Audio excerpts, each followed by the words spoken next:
அனைவருக்கும் வணக்கம். தமிழகத்தில் ஆட்சி மாற்றம் நடந்திருக்கக்கூடிய சூழ்நிலையில் கடந்த ஆட்சியில் கொடுக்கப்பட்டிருந்த மகளிர் உரிமை தொகையை வாங்கிட்டு இருக்கக்கூடியவர்களா நீங்கள் இருக்கீங்களா? இல்லை அப்ளை பண்ணி கிடைக்காதவங்களா இருக்கீங்களா? புதுசாக நீங்கள் இப்போது அப்ளை பண்ண போகிறீங்களா? ஸோ எல்லாருக்குமே இந்த பதிவு ரொம்பவே யூஸ்ஃபுல்லாக இருக்கும். ஸோ அதனால் தொடர்ந்து பாருங்கள்.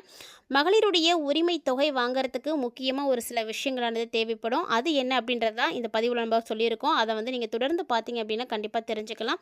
வீடியோவை ஸ்கிப் பண்ணிடாமல் பாருங்கள். தமிழகத்தில் ஆட்சி மாற்றம் ஏற்பட்டிருக்கக்கூடிய சூழ்நிலையில் முந்தைய அரசினுடைய முக்கிய திட்டங்களில் ஒன்று தாங்க கலைஞர் மகளிர் உரிமை தொகை. இந்த திட்டத்தை மாற்றி அமைத்து புதிய வடிவத்தில் செயல்படுத்த தமிழக அரசு இப்போ திட்டமிட்டு வர்றாங்க. ஸோ இத்திட்டத்தினுடைய பெயர் பார்த்தீங்கன்னா மதிப்புமிகு மகளிர் திட்டம் அப்படின்னு மாற்றம் செய்யப்பட இருப்பதாகவும் நிதிநிலை கருத்தில் கொண்டு நிதி தொகையை படிப்படியாக உயர்த்த போவதாகவும் பேசப்படுது. தமிழகத்தில் உள்ள தற்போதைய நிலையை கையாள்வதில் அரசு ரொம்ப எச்சரிக்கையான அணுகுமுறையை கையாண்டுட்டு இருக்குங்க.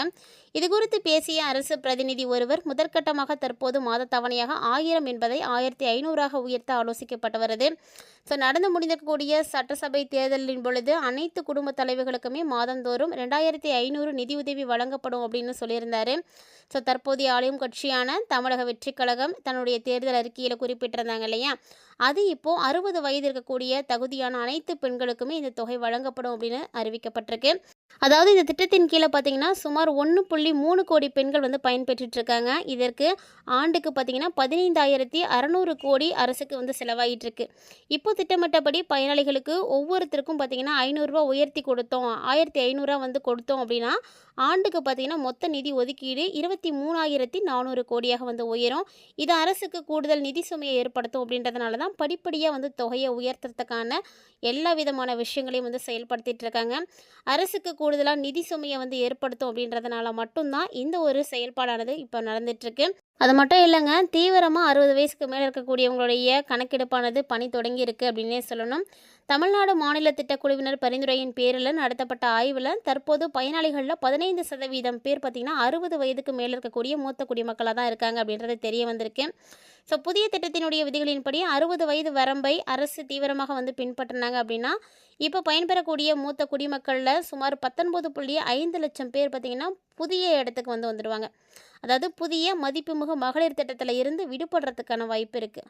அப்படி நடக்கக்கூடிய பட்சத்தில் ஒட்டுமொத்த பயனாளிகளுடைய எண்ணிக்கை 1.3 கோடியிலிருந்து 1 கோடியாக குறைஞ்சிடும். ஸோ இருந்தாலும் இந்த மூத்த குடிமக்களை முதியோர் உதவித்தொகை இது போன்ற பாதுகாப்பு திட்டங்களுக்கு மாற்றத்துக்கு அரசு யோசிச்சுட்டு வராங்க. மத்திய அரசினுடைய இந்திரா காந்தி தேசிய முதியோர் ஓய்வூதிய திட்டத்தின் கீழே 60 முதல் 79 வயதுடைய பயனாளிகளுக்கு மத்திய அரசு 200, 80 வயசுக்கு மேற்பட்டவர்களுக்கு 500 வழங்கிட்டு இருக்கு. மேலும் பார்த்தீங்கன்னா மாற்றுத்திறனாளிகள் மற்றும் விதவைகளுடைய ஓய்வூதிய திட்டங்களுக்கு 300 மத்திய அரசால் பங்களிக்கப்படுது.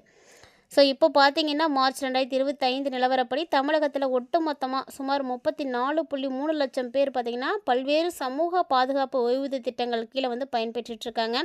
இதில் மாற்றுத்திறனாளிகளுக்கான ஓய்வூதியம் 1500 வழங்கப்பட்டுருக்கு அப்படின்றது குறிப்பிடத்தக்கது.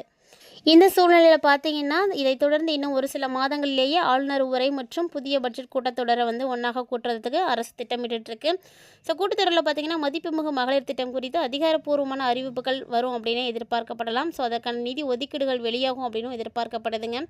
ஸோ இந்த விஷயத்தில் இருந்து இப்போ நீங்கள் இன்ன வரைக்கும் உரிமை தொகை வாங்காமல் இருக்கீங்க அப்படின்னா புதுசாக அப்ளை பண்ண போகிறீங்கன்னா கண்டிப்பாக இந்த விஷயத்தை நோட் பண்ணிக்கோங்க. ஏன்னா கண்டிப்பாக உங்கள் எல்லாருக்கும் தெரிஞ்சிருக்கும், மகளிர் உரிமை தொகை வாங்கணும் அப்படின்னா ரேஷன் கார்டு ரொம்ப ரொம்ப முக்கியம். இந்த ரேஷன் கார்டை நீங்கள் வாங்குறதுக்கு முன்னாடி நீங்கள் ஒரு விஷயம் செய்துக்கோங்க. ஃபஸ்ட்டு என்ன பண்ணணும் அப்படின்னா புதுசாக திருமணம் ஆகியிருக்கு அப்படின்னா 2 ஃபேமிலியிலையுமே கண்டிப்பாக உங்களுடைய பேர் இருக்கும் இல்லையா, அந்த பேரை முதல்ல நீக்காமல் கணவனுடைய பெயரில் ஃபஸ்ட்டு ஒரு கேஸ் இணைப்பு வாங்குங்க. இந்த கேஸ் புக் ரொம்ப ரொம்ப முக்கியம். அந்த கேஸ் இணைப்பை வச்சு தான் நீங்கள் ரேஷன் கார்டு அப்ளை பண்ண முடியும். அப்படி நீங்கள் ரேஷன் கார்டு அப்ளை பண்ணி வாங்கியிருக்கீங்க அப்படின்னா கண்டிப்பாக உங்களுக்கும் இந்த தொகை கிடைக்கும். இது வரைக்கும் வாங்காதவங்களாக இருக்கீங்க அப்படின்னா கூட புதுசாக கணக்கெடுக்கிறாங்க அப்படின்னா கண்டிப்பாக உங்களுக்கான உரிமையை நீங்கள் மீட்டெடுக்கிறதுக்காக ட்ரை பண்ணுங்கள். ஸோ இன்கம் டேக்ஸ் கட்டக்கூடியவங்களாக இருக்கக்கூடாது. அதே போல் அரசு ஊழியர்களுக்கு இந்த உரிமை தொகை கிடைக்காது. இதை தாண்டி மற்றபடி எல்லாருக்குமே உரிமை தொகை கிடைக்கும். ஸோ கரெக்டாக அப்ளை பண்ணுங்கள். ஏன்னா புதிய அரசு கண்டிப்பாக திரும்பவும் கணக்கு எடுத்து தான் எல்லாத்தையும் செய்வாங்க. அப்போது மிஸ் ஆனவங்க எல்லாமே யூஸ் பண்ணிக்கோங்க இந்த ஆப்பர்ச்சுனிட்டியை. தமிழக அரசால் கொடுக்கப்படக்கூடிய இந்த மதிப்புமிகு மகளிர் உரிமை திட்டத்தில் பங்கேற்கிறதுக்கு நீங்களும் கண்டிப்பாக தயாராக இருங்க. அது மட்டும் இல்லாமல் இந்த மாதிரி நிறைய நலத்திட்டங்களை கொடுத்துட்டு மகளிருக்காக வந்து நிறைய விஷயங்களை செய்யறதுக்கு தற்போதைய அரசு வந்து ரொம்ப முனைப்போடு இருக்குது அப்படின்னு தான் சொல்லணும்.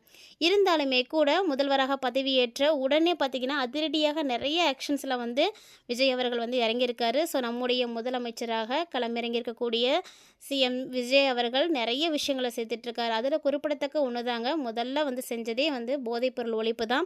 ஸோ நிறைய இடங்களில் இவர் வந்து டாஸ்மார்க்கை வந்து மூடணும் அப்படின்ற ஒரு உத்தரவிட்டிருந்தார்.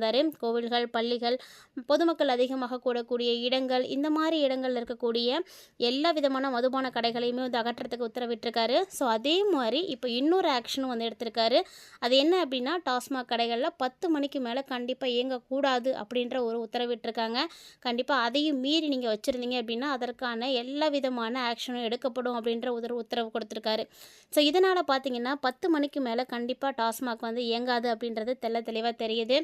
ஸோ கண்டிப்பாக இது எல்லாமே வந்து தமிழ்நாட்டினுடைய வளர்ச்சிக்கு ரொம்பவே முக்கியமான ஒரு செயல்பாடுகளாக மட்டும்தான் வந்து பார்க்கப்படுது. எப்படி மகளிருக்கு உரிமை தொகை கொடுத்து அவங்களுக்கு முன்னுரிமை கொடுக்கணும் அப்படின்னு நினைக்கிறாங்களோ அதே மாதிரி தாங்க.